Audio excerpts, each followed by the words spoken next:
Un silence absolu règne pour la procession royale à Édimbourg, Écosse, ce lundi 12 septembre.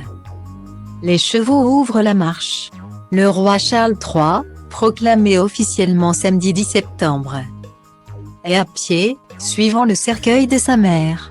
Des images très fortes et extrêmement marquantes tant il n'y a plus une place pour venir voir ce cercueil et être en harmonie une dernière fois avec feu Sa Majesté.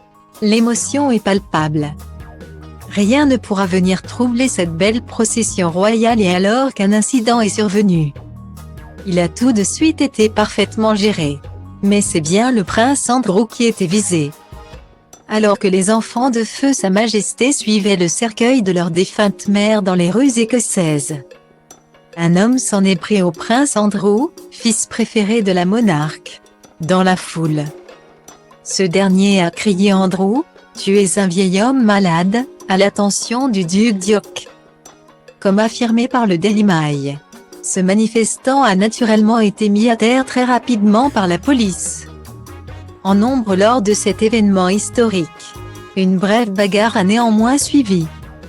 L'homme interpellé criant dégoûtant et « je n'ai rien fait de mal », alors que la foule criait « God save the King ». Le prince Andrew a beau avoir payé des millions d'euros pour que cette affaire appartienne au passé.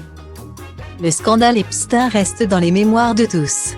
Et même pendant ce deuil terrible qu'est celui de sa mère, dont il était si proche et qu'il a accompagné pendant cette affaire judiciaire.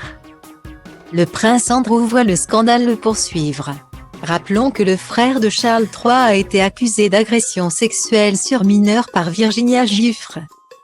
Pour cette raison, il a été écarté de la famille royale et comme le prince Harry, lui aussi paria de cette royal family, il ne pourra pas porter l'uniforme militaire lors des obsèques d'Élisabeth II, le 19 septembre prochain.